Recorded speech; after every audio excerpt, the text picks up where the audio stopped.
Welcome back to Sun, Sand, and Sold.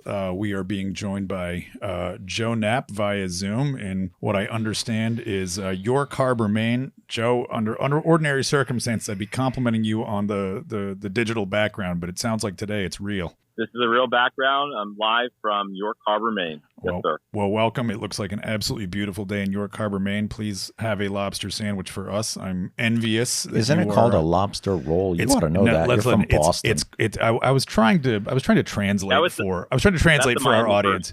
It's not a lobster roll. It's a lobster roll. There is no R in lobster where I come from. It's lobster. It's lobster. By the way, and as a very brief digression, I actually watched David Haber, to my right, consume a lobster in what I believe was Newport, Rhode Island several years ago, who did not actually even need the claw crackers, just tore it open with his hands. And what I got to say was both an impressing and disgusting display of absolute just chaos on a plate. It was amazing. I remember that day, and it was a 4-pound lobster, and I did surgery on it. If surgery resulted in the immediate demise of whatever you were performing surgery on. Let's get to Joe. Joe, we've done a lead in on this episode. We've kind of set the stage a little bit in talking, quite frankly, about the complexities of the insurance industry in South Florida in particular. And I think I want to start with just asking you a broad question, because most of our listeners and viewers have a sense of things. They've seen the headlines. They know the costs are up. From your perspective, what is the fundamental challenge of the insurance industry, particularly in our market, especially in South Florida? What is the challenge? What are we dealing with here? So, up until this past year, the last few years, we've been dealing with a very limited number of insurance carriers willing to write windstorm exposure and liability for older buildings in South Florida. So with limited market access, very limited amount of what we call capacity coverage for these buildings. And also we have been experiencing a dry out in the reinsurance market, which has caused, the rates to go way up, have limited capacity, and twirl us into this hard market that we've been in for the past 3+ years. Joe, explain what you mean by reinsurance, because Kyle, who's every man over here, doesn't know what that means. Sure. Reinsurance is protection insurance that all insurance carriers buy on themselves to be able to be rated, to be able to have reserves, and to be able to pay claims. And the reinsurance market really dictates our hard and soft markets in the insurance cycle. And so we've been in a hard market due to very limited amount of capacity in reinsurance the past several years due to world loss, COVID, the collapse. Has really dried up, the reinsurance markets because of claims. So would it be fair to say that if you are a big commercial property, whether it's the Aventura Mall or you're a big condominium that has $500 million worth of condos, whatever insurance carrier you have has gone out and reinsured part of that risk with other insurance companies? Correct. Okay. And on that, Joe, you're with Brown & Brown Insurance. You're a major broker in this market. And obviously I know Brown & Brown does not just condominium, you do a lot of different property types. How much does condominiums, which we're talking specifically about today, how much does it reflect the state of the rest of the market? I mean, are they really in parallel with single family and commercial, or is condominium kind of a carve out and lives in its own space? The entire state of Florida, including property and auto, whether it's commercial or personal lines, has been affected by this lack of carriers in capacity in reinsurance that has happened in Florida. It's not just condominiums; it's commercial buildings, it's apartment buildings, it's single-family homes. Everything has been affected because of it. And do you think, with last year's hurricane on the southwest coast, that affects the East Coast as well? In other words, if there's a hurricane in Tampa, it doesn't mean rates aren't going to go up in Miami or Naples, does it? No. See, years ago, we were very much connected with rates going up and down to one hurricane or two hurricanes in Florida, and it affected just Florida. But now the whole world has changed. We're all connected worldwide via, again, reinsurance. So quite honestly, we've had many world disasters, tsunamis, floods, California fires, hurricanes, COVID. All those factors have contributed in the dry out of the reinsurance market. So it's no longer I hate to say this, but one hurricane affects Florida less than it used to because we're so connected worldwide. So you're saying that the global economy is also affecting the global insurance markets? Global law, yes. Yeah. What happens in the way of claims globally, correct. So then in going back to talking about how different asset types are rated and insured, I think for some of our listeners and viewers, here in South Florida, because we are so condominium driven, obviously that often rises to the top of the list. But, you're saying the reinsurance and both global and local conditions are having an impact on it. How does something like commercial maybe play out a little bit different than condominium? How would you compare and contrast an apartment building versus a condominium association in terms of what the risk or absolute cost of that policy might be to the group of owners in a condo and a single ownership in the form of, say, a multifamily building or a mixed use condo hotel? Right. All right, they have three different entities there. So a condominium association is guided by the 718 statute as what they're required to cover and insure for a condominium association to make their coverage legal, for the board to be protected. There's a lot more flexibility in the commercial buildings, especially if there's not a mortgage, as to how much coverage they need to have, et cetera. So they're a little different that way. But the rates have been affected, all things being equal, for property fire liability because of the marketplace and reinsurance. And then a mixed-use building, if it's a condominium building, pretty much acts like a condominium association in the way of how it's affected in the programs that are available. So let me jump on that, Joe, on that theme, and something that is coming up more and more, in particular in the South Florida marketplace, is we're seeing more buildings which are condominium associations, but to David's question, are hybridized, that they have some kind of rental program maybe contained within them. In those models, we're seeing more and more buildings being developed without common elements, where the common elements may actually be part of a commercial parcel that the developer owns or a future buyer owns. How does that potentially impact the way a condominium association would be rated for insurance, and what cost implications are there? Because I understand you're now kind of dealing with a mixed product, if you will, and the hallways that would normally be part of a condominium association are now actually part of a commercial parcel.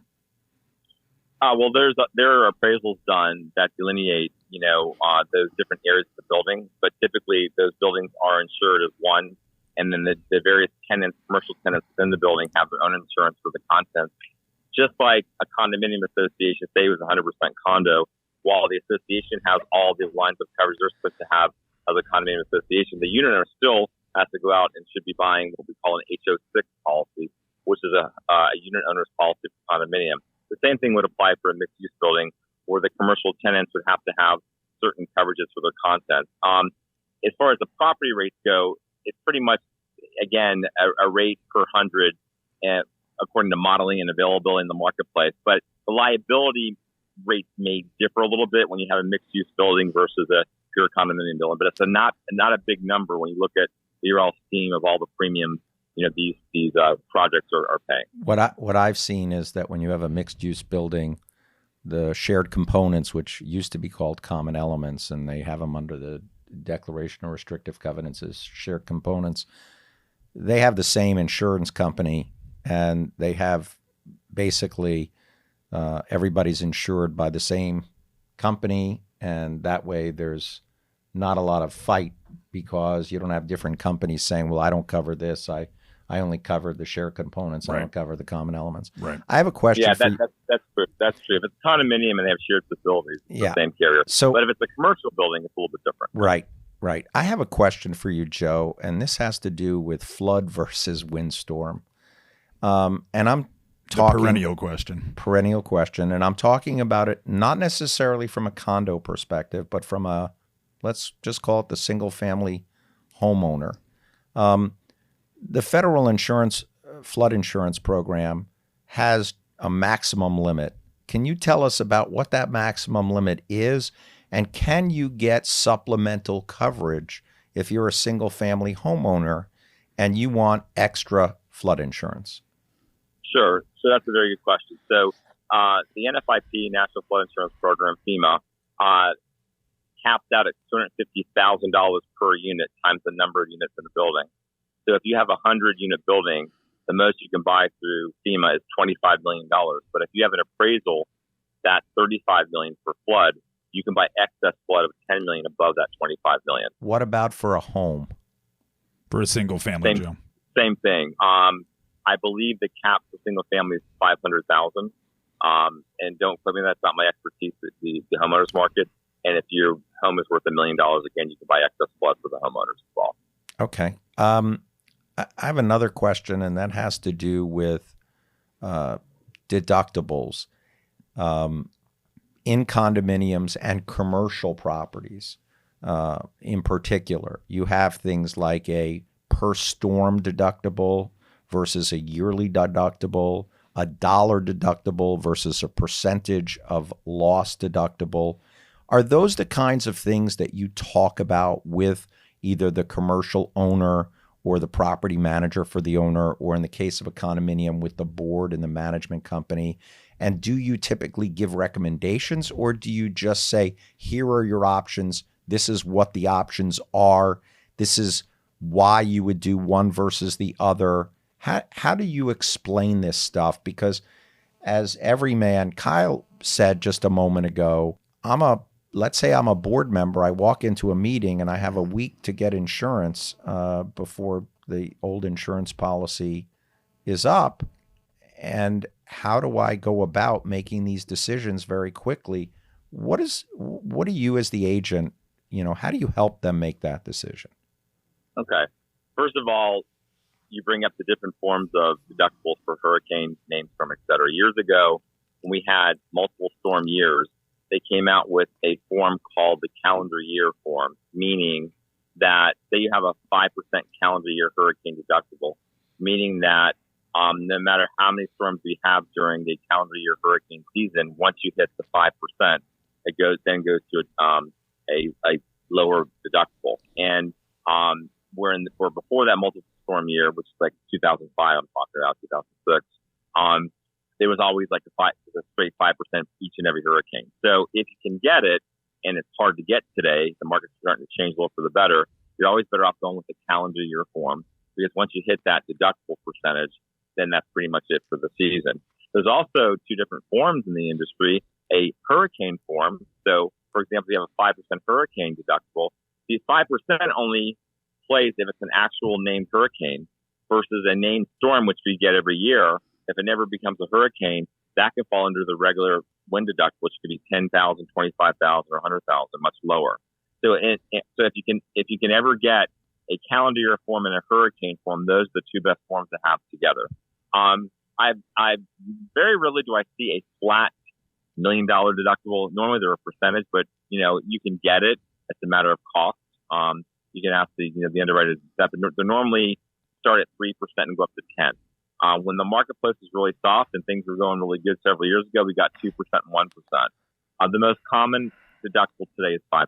Staying on the topic of deductible, just as a consumer, I'm always trying to see if I can get the same coverage with less money, as far as premium or deductibles, what have you. When someone want to have that conversation with you, what does that sound like? If I'm saying to you, I want to pay less, but keep the same or get something relatively near what I already have, what does that conversation sound like, and what advice do you give? Well, as your broker, and Brown & Brown represents all the markets in Florida, we shop your insurance. We go to every carrier that writes for your type of risk, and we give you different deductible options. And, some of our clients want to take a risk and go with, for example, a 10% deductible for hurricane and a $5,000 all other peril deductible for fire and water damage. Some of them our clients are less risk adverse, and they want to go with a 2% deductible on their homeowners and only have a $1,000 deductible for theft and fire, et cetera. So it depends on your appetite. But your broker should be shopping, all things being equal, for the best coverage and the best price.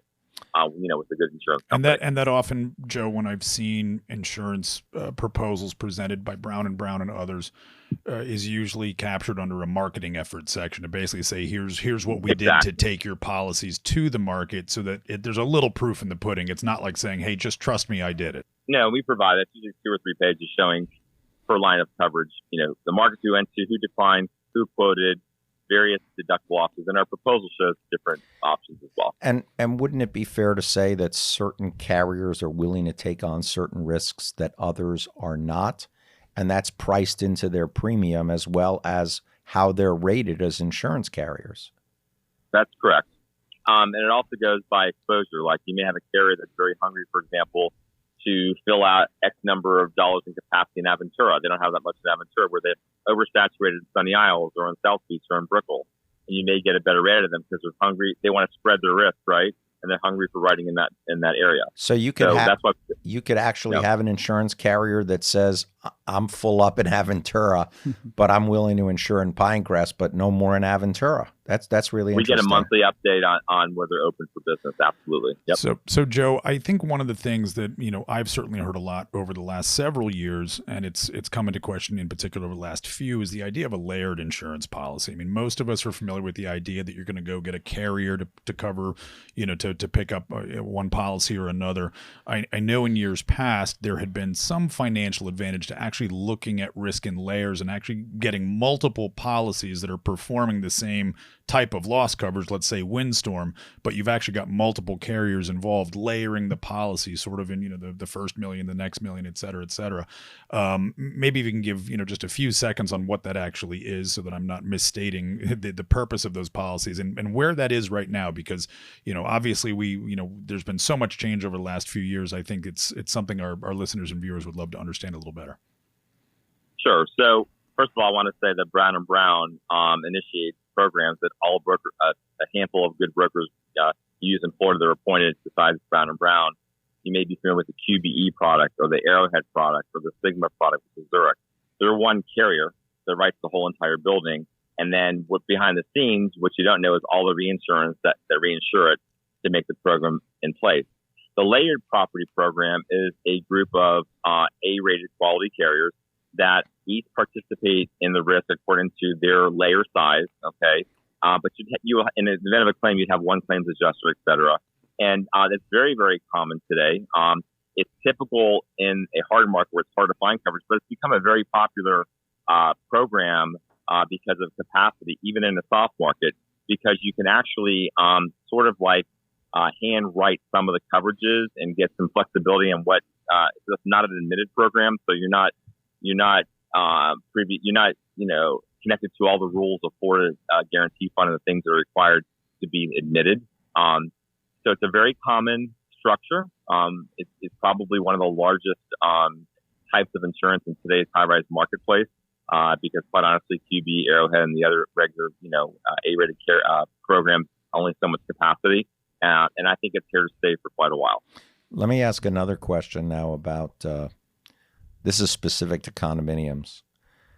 After the Surfside tragedy, there have been new laws passed regarding engineering reports that are required to be delivered to the building inspector, building department of each jurisdiction.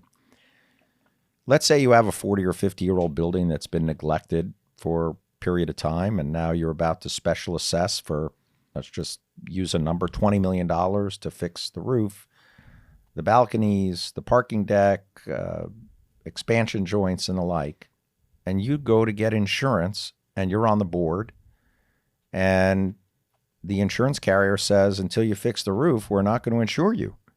How do you, as a board member who has an obligation to make sure that the building is insured, how do you go about getting insurance for your building? What can the broker do to help this person who's on the board or help the board to get insurance for a building that has been in disrepair through no fault of the current board, but they need to go out and find insurance? And then you have the wonderful job of going to a board meeting and telling the owners that the premium has doubled for this year because their rating, because their condition is so bad that the risk that they run for the insurance carrier is so high that instead of paying $500,000 for insurance, they're paying $1 million for insurance. It's a very good question. It comes up a lot. If it's a new client that we didn't have before and they're having difficulty finding insurance, we prioritize what needs to be done. A lot of times, just because the roof is old doesn't mean it's leaking or in bad shape. So one of the first things we do while they're preparing to, make plans to put their new roof on is we order a roof report and let an expert come out and say how many years of life they have left in the roof. That buys them time. and we help them prioritize what things they need to do first in order to get better rates of insurance. We can get insurance for any building, old and new, disrepair, not disrepair. It's a matter of cost. And a lot of times on the roofs, if the roofs are really bad, we can get them coverage, but they have to get actual cash value on the roofs until they put a new roof on, which, depreciates the claim in the event of a claim if there's a roof claim.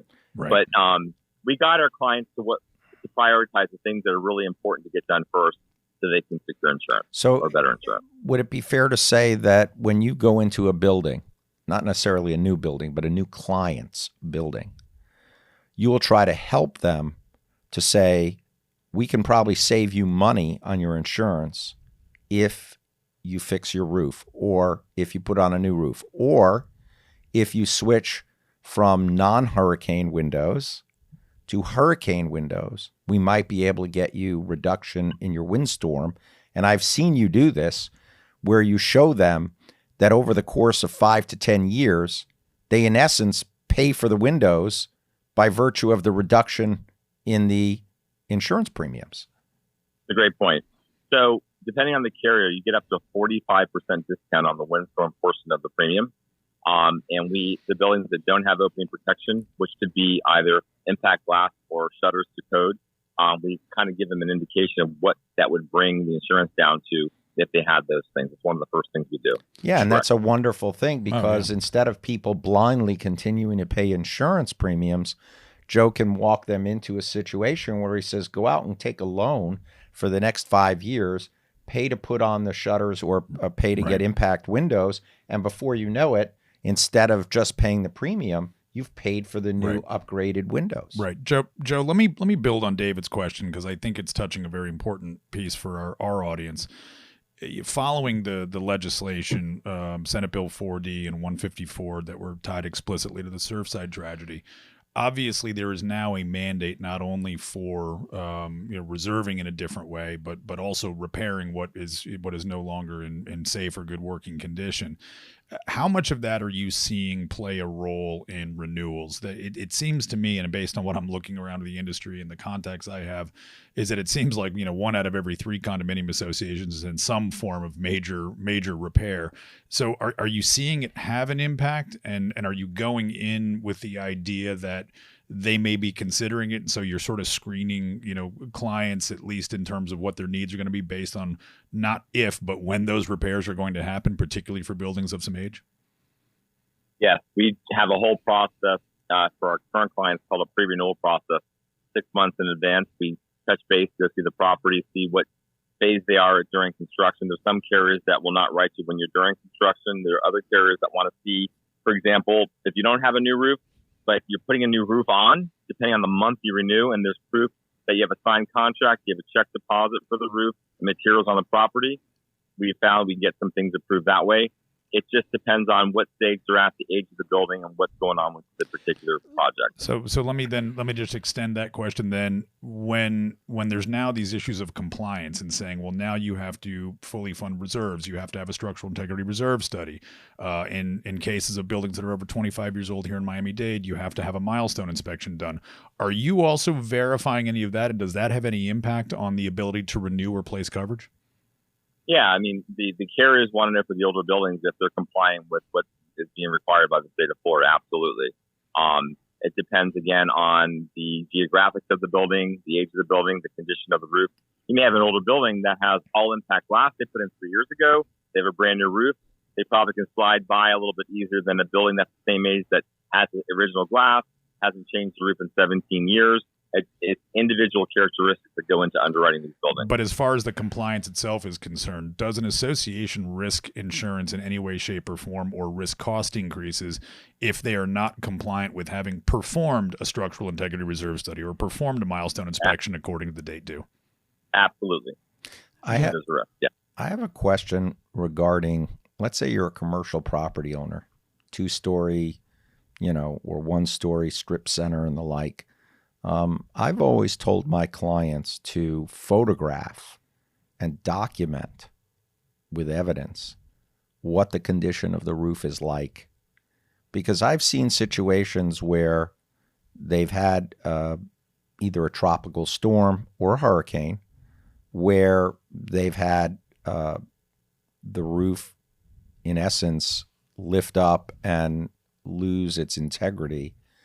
And I've seen where the carrier has said, well, we're not covering it. Either it wasn't a full hurricane or you haven't proven to us that the roof was in good shape. Do you tell your clients, your commercial clients, get your roof analyzed yearly by a roofer, make whatever annual repairs you have to make so that you can document your roof in case you have an event of loss in the future? The last 2 years, we've been suggesting, and most of our clients do it, to get an annual roof inspection report. Absolutely. It's like $250. They go on the roof, they take pictures, they comment on the life of the roof, when it needs to be repaired. That document is crucial when we go through underwriting. And if there's time and we do it ahead enough, which we do, they actually have time to make some repairs. Then we have the roof inspection company go back out and then do a second report before we get the insurance. So it's, how about for condos? Same thing? Same thing. Yep. So that's good, not just from the loss after the fact, having to prove up the loss, but also what you're saying is it affects your ability to negotiate a better pricing on the roof insurance. Correct. I do have a question. I want to go back to something that you said. Sure. You had mentioned that, in a building that may have a bad roof, that, anyone can get the insurance. It just determines on what the premium, what they're going to have to pay for it, regardless of what's going on with the roof. Does the same thing apply to residential and single family home? Does your average consumer like myself want to buy a house? The roof is not great, doesn't have storm windows and shutters and all of that. Does that same analogy apply for someone like me? More difficult in the homeowners market to get insurance if you have an old beat up roof that's in disrepair. Much more challenging. And if you don't have shutters or hurricane proof windows. Well, that's just a question of premium and getting the discount for the opening protection. The roof is really, the 4-point inspection and the roof is really important. So you should have that before you buy. That's correct. No ticket, no laundry. Well, that's good to know. I That's right. didn't know that. No laundry. I have a question regarding directors. I have two questions. Let me go to the first one, which is, we know what exclusions are to coverage, and we've talked about it before you got on the Zoom with us. But when we were talking about endorsements, are endorsements to get rid of coverage, to give extra coverage, or can it be both? It endorses the policy to change the basic policy form, and it can be both. It can be exclusions, it can be additions, it can be modifications in the middle of the year. Maybe in the middle of the year, someone gets a new roof, and the carrier is going to endorse a credit for the new roof. In that case, it would be a premium return endorsement. It could be an endorsement to exclude water damage claims or a deductible because you have so many claims. It can be an endorsement to give you actual cash value on the roof because you have an old roof. The endorsements are used both to take away coverage and to add coverage. So, for example, they have certain endorsements that, exclude coverage for terrorism or mold or war, things like that, correct? Correct. So my second question had to do with directors and officers insurance. Ever since the tragedy in Surfside, the insurance market for directors and officers insurance has gone through the roof. It used to be very cheap to get D&O insurance. D&O is directors and officers. Thank you. And now it's become very expensive, and trying to get an umbrella on top of the underlying $1 million or $5 million policy is extremely expensive. Have you gotten a lot of pushback from board members in condominiums regarding, especially luxury condominiums, where you have sophisticated and in some cases very wealthy owners on the board, and they say, I want $50 or $100 million of directors and officers coverage, and you have to say, well, I can't get you that much.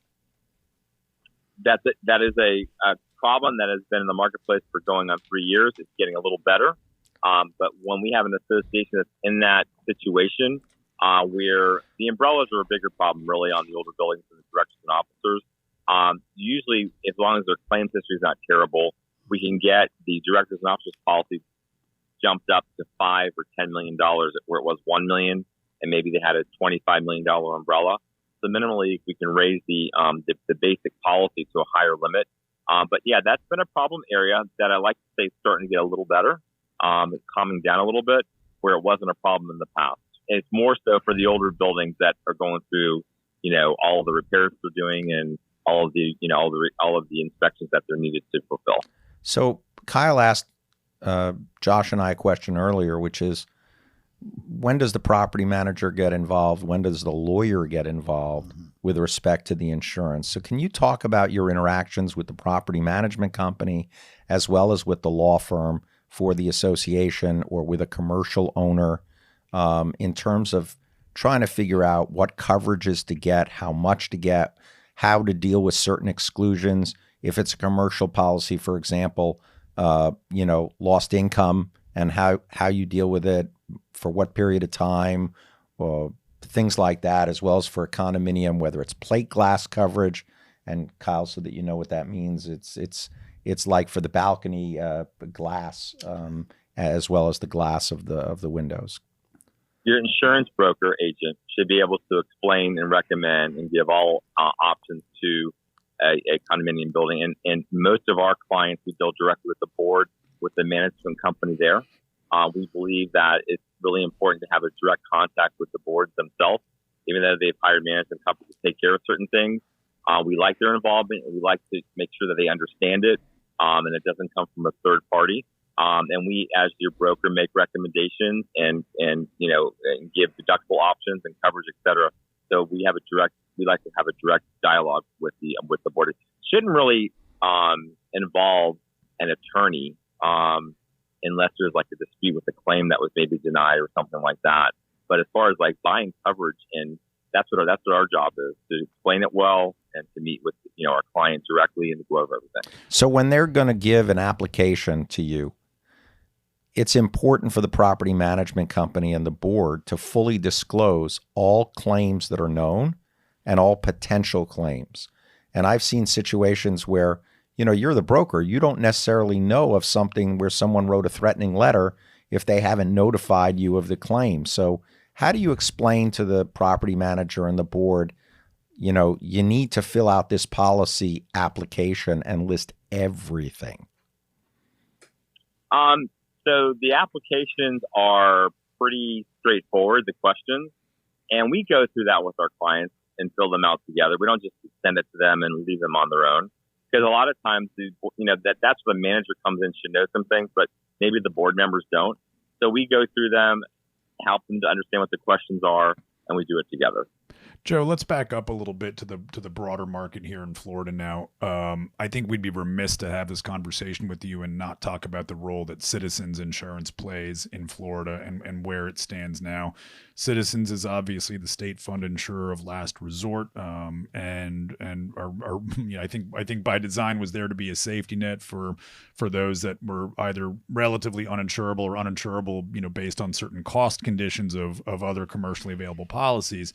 But maybe you can give a few seconds on what Citizens is, what it's not, and how it plays into this market right now.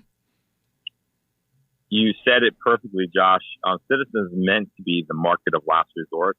But what happens when the marketplace goes through a phase, a cycle, a hard cycle, they become in many instances the market of choice, both in rates and coverage. And we've gone halfway through that cycle now. We've spent a lot of time the last several months taking a lot of our clients out of Citizens. The clients that were in Citizens and they have opening protection and they couldn't get maybe coverage and good rates the year before in the regular marketplace with maybe capacity issues. A lot of those type of clients have been replaced with Arrowhead. Citizens came out this year with a 28% rate increase, which is a big ouch compared to how the rates were already high.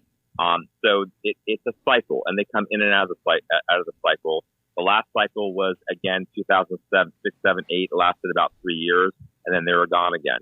I like to think we're at the tail end or middle of the Citizen cycle. And there's already a start to them being depopulated and going to regular carriers again. Right. And if, you stay up to date with the news, we certainly see it a lot in the media.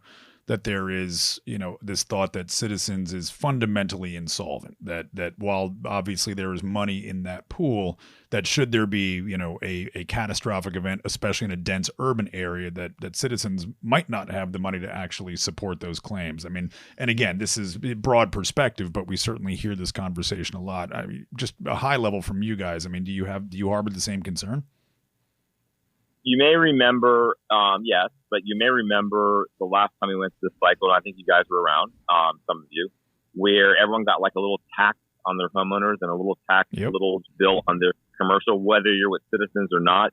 The only good news on that is there will be funds somehow gotten from the state of Florida if Citizens runs out of funds through residents and people that live in Florida through a tax. They're accessible. And anyone that lives and owns property in Florida can get a piece of that assessment. It's not is it a concern? Of course. We've seen carriers after 9/11 go out and, because of that claim and then come back and they got bailed out. But, there's a lot of rumors out there about Citizens, but they are a state funded program and there are monies elsewhere if they run out of money. They're not the greatest in paying claims. Why are they the insurance company of last resort? Why is that term used? I'm not a Floridian initially. Yeah, so you are now. No. So years and years and years ago, David will remember this. We used to have this thing called the JUA. Remember that, David? The Joint Underwriting Association. Yes, I remember. And that was used for property and workers' comp. For workers' comp, it was used if you're a company and you had terrible losses for your employees. They fell on purpose. You had terrible claims. The only place to get coverage would be the Joint Underwriting Association. It was really, really expensive. And Citizens is not meant to be the most competitive either. It's like the market of last resort. Years ago, you automatically go to Citizens if you couldn't find coverage somewhere else. That's all changed. They can choose not to take you. But they're meant to be a state-formed program to provide coverage for residents and businesses if you can't get insurance elsewhere. They're not meant to be a regular market to choose. Let me ask you a question. When the market is tough, which it was for the last 3 or 4 years, can the state do anything to incentivize insurance carriers to come into the Florida market where they otherwise would say, we want to stay away from Florida because too many hurricanes, too many floods, this is not the place to be? Too many Floridians. What can the state do? There's a lot of legislation and efforts being made. I don't know how far they've gotten, and I don't want to comment too much either way on that, on, incentives to encourage insurance carriers to be interested in Florida. But that's something you take up with,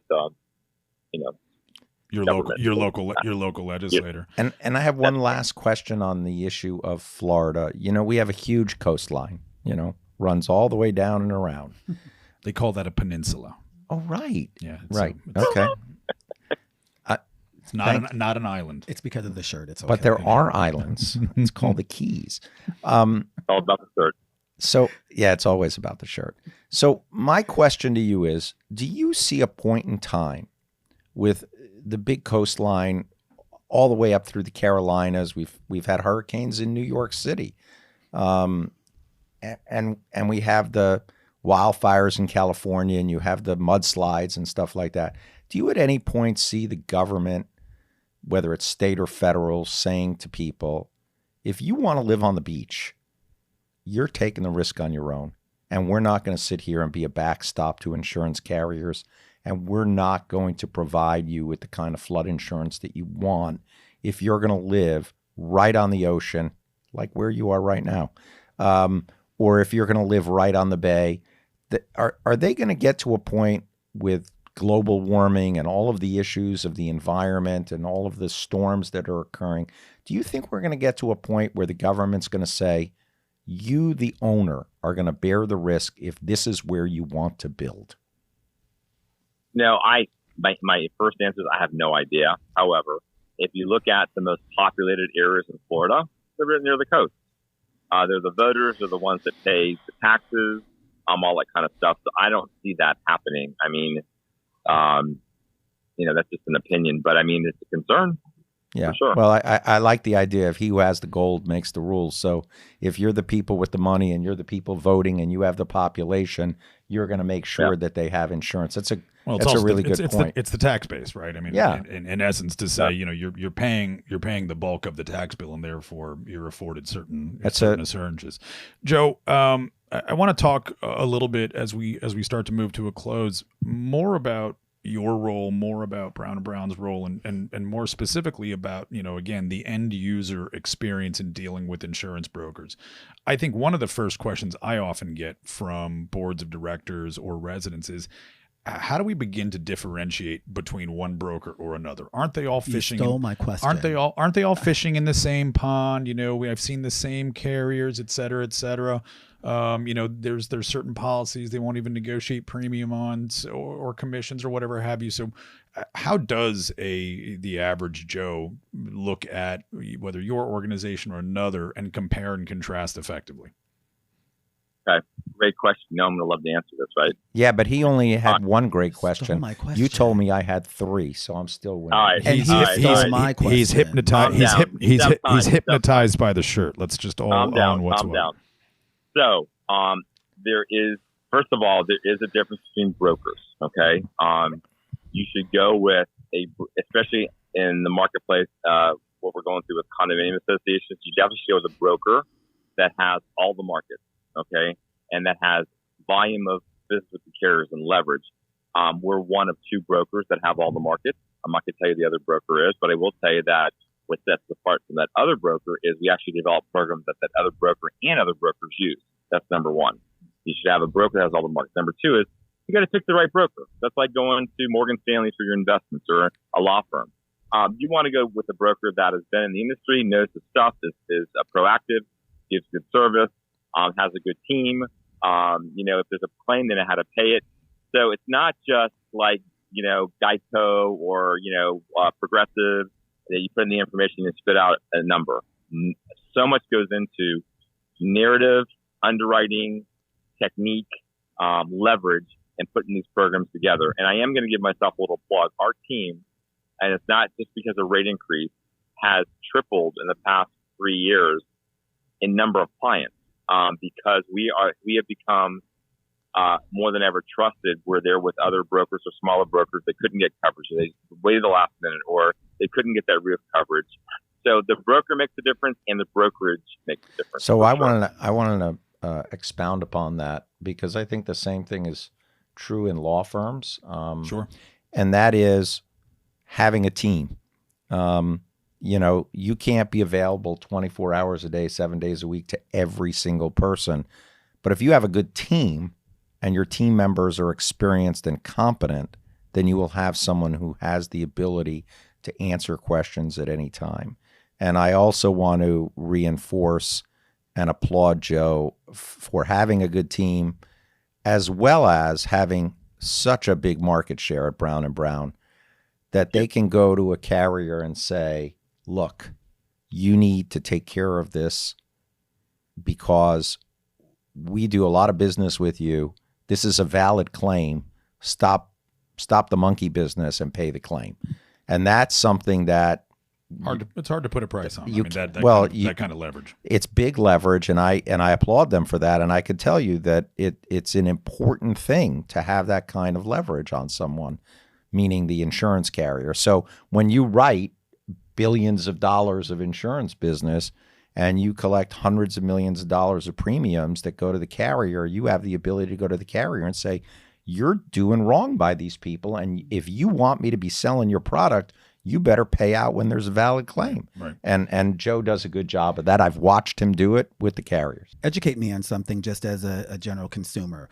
When someone like myself is just shopping around, okay, we really don't know what questions to ask, what to look for to get to someone of your level, that can offer everything that you offer. What type of questions should they be asking to know that they're not the right person, that they should be steering in your direction? Set just a real generic pathway to get to you.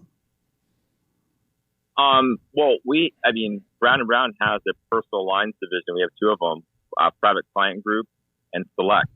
And it's our job in those divisions as well to ask the right questions of you to make sure you're properly covered. You shouldn't have to think of those questions yourself. So I would go with an agent that has a good reputation. We even say, if you've been with State Farm or Allstate for a long time, they're doing a great job. They have good products with big companies. You're in good, you're in good hands. No pun intended. But that's changed up a lot. Allstate has become like a brokerage now, and they kind of like go out into the marketplace. And one of our divisions, Bridge Specialty, actually teams up with Allstate agents to complement. They do just the fire and write the windstorm for them. So it's all about going with a licensed agent that knows their stuff and that educates you on what you need. You shouldn't have to worry about that part. No. Joe, I'm gonna flip the question framework here, and this actually came in from a viewer who knew we were going to be doing this episode. So I'm going to blame them for the question. We have viewer questions. We do. I've got I didn't even know we had an email. We've moved up in the world. I didn't even know we had viewers yet. So one of the questions that came, and I've certainly heard this before, but it was stated eloquently, which is saying, it seems to me that brokers have to play both salespeople and advisors at the same time, and that we know they're incentivized to sell policies, and at the same time we're looking to them as subject matter experts. How, from your perspective, do you all mediate that balance in your profession? Because obviously you are in the business to make money like anybody else in business. You're also in the business of giving the best advice that an expert in the industry would give. So where does that land? Because we know that boards and even individuals can get crazy in terms of saying, well, the only reason they're trying to sell us this policy is because they make more money. We certainly know from reputation that a brokerage of your size and reputation doesn't do that. But it's easy to imagine why a layperson who doesn't know any better could have that opinion. How do you respond to that? First of all, good time for you to bring this up. Brown & Brown does not have any preferred vendorship with any management company. It's very common today for a lot of the larger management companies to have a said preferred broker where they actually share revenue, share commission by directing or recommending certain brokers. We're against that. We think it's a conflict of interest. Our first priority is to shop the insurance, get the best deal out there, for our clients and negotiate. So the coverage and the best premium comes first, and then by doing a good job, we earn our commission that comes second. And commissions are negotiable. And when you don't have a third party or another pocket to feed, if you will, we rather pass the savings on to our clients, especially during these tough times. With the rates going way up. Some brokers fee it, or they lower the percentage. We don't have anyone else to share it with but our client. You can't share it. You can't give commissions back. We certainly can negotiate more because we have that relationship directly with the client and with the carrier. Right. I think another common question, and I'll ask it on my behalf because I've certainly been there, and I've been there with you guys, is we know that when you're marketing an association for placing policies, that there's this constant give and take around when am I going to see my quotes? When am I going to see the pricing and the marketing efforts? And that there's often a lot from the board members that say, we're seeing these and it's very close to renewal time. Are we being handicapped by that process? But I think obviously there's a lot of information behind the timing of all of that in terms of I can't go to the market too early. I can't go to the market too late.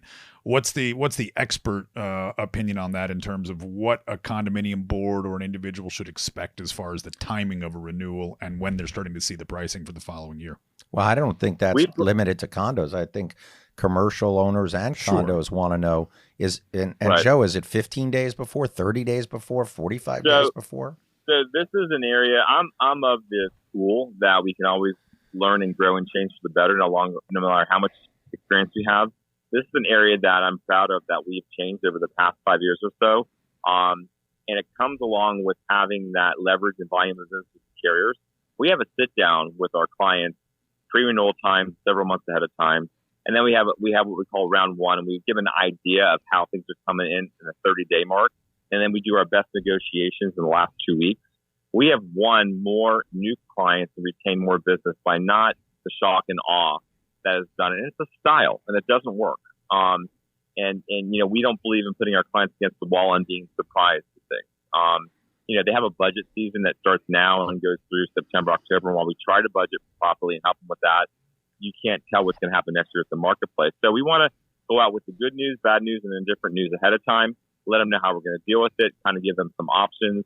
And the clients are much more comfortable and they trust us more by doing it that way than coming in a week or 10 days before the renewal saying, here's your renewal. Let me ask you a question in that regard. Is there a better time of year to get insurance, before hurricanes? Like, is it better to get the insurance before hurricane season starts versus after it's over? I've heard everything on that. I want to hear from Joe. I've heard guesses for years. That question comes up all the time.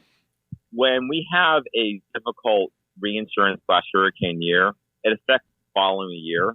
Okay, it really doesn't matter that when your insurance comes up. However, I have very few clients in that window between like August 1st, September 30th, which historically is when many of our storms come through.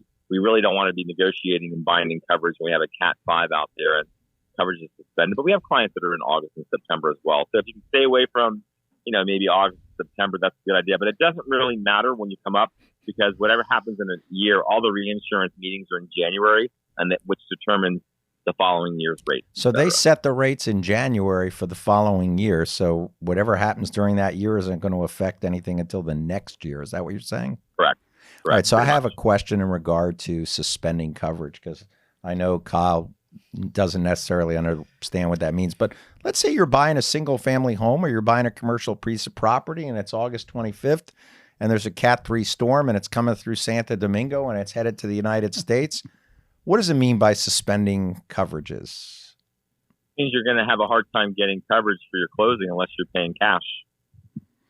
And that's because they don't want to write policies with a storm sitting right off the coast, right? Well, especially if the house is going to disappear the next day. I mean, you get to give the carriers a little bit of credit. When they call it the box, right? You guys have heard of the box? Yep. So when a storm gets in the box, many of the carriers suspend coverage and say we can't bind until the storm passes. Does it matter where you are in the process of buying? Could you be like a day away from signing the contract and then they tell you we're not going to accept it? Well, you can sign the contract, but if you're supposed to close on August 10th, you may have to wait till August 15th to close because of the storm around. The good news is they move relatively quickly, so it's not weeks and weeks. Do you get like a credit if you're buying a single family home on Miami Beach and you happen to have a snorkel so that you can get around? The snorkel credit. I was going to say, do you get the strong swimmer credit if you're a water safety instructor?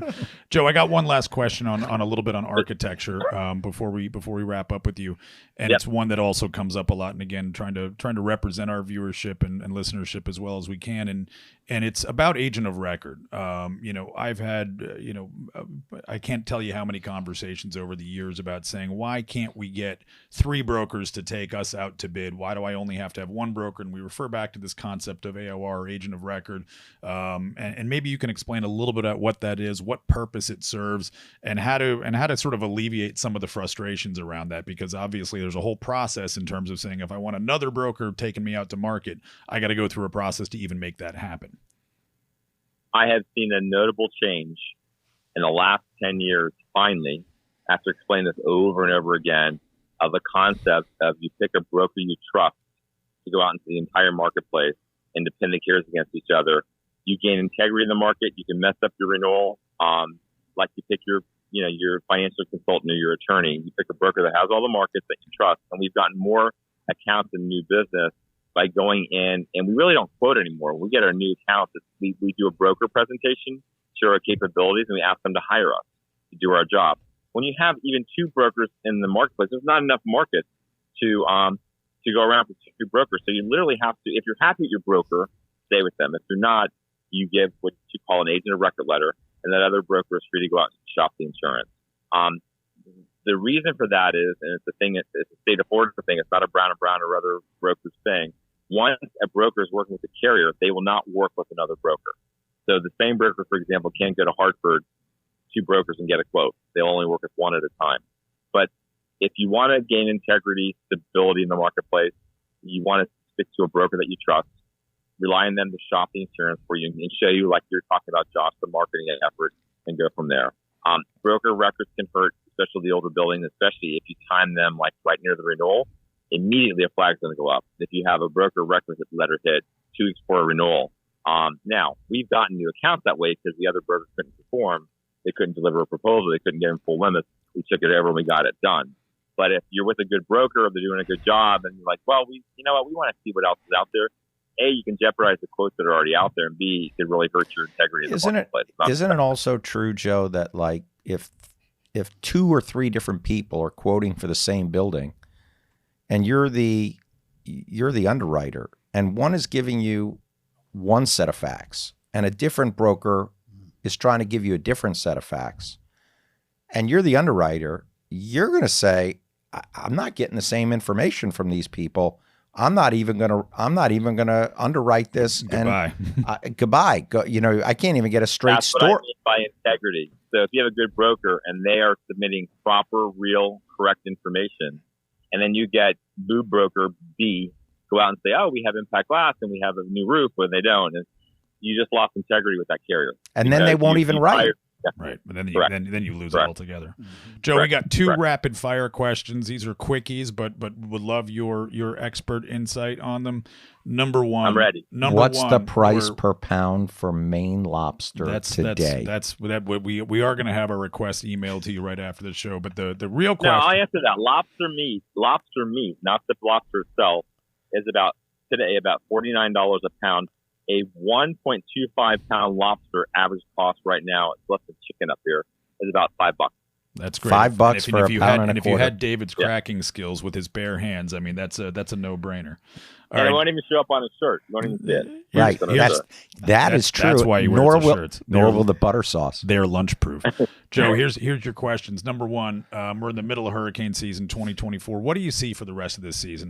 Do you have any prognostication in terms of change, in terms of position, in terms of where things are going based on everything we've seen year to date?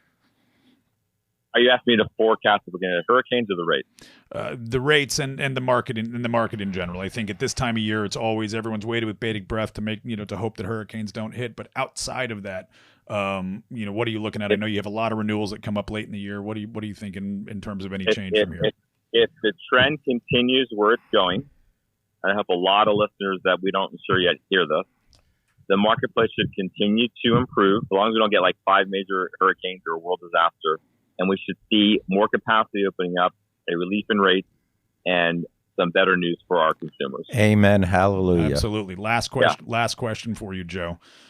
If you could prescribe one change, one solution for this market unilaterally, what would it be? To somehow get other insurance carriers interested in Florida to write insurance. Sounds great. Hey, Joe, thank you for joining us. Really appreciate it. It was fun. And by the way, I just want to say that Joe and I share the same birthday. And David's much, much, much, much older 1 year. You were both born in 1927. That's unbelievable. Wow. I had no idea. Unbelievable. Joe Knapp, Brown & Brown Insurance. Joe, thanks for joining us on Sun, Sand, and Sold. Great to see you guys. All the best. Have a good summer. And enjoy your time up there in Maine. Thanks, Joe. Thank you. My pleasure. Bye-bye. We'll be right back with Sun, Sand, and Sold.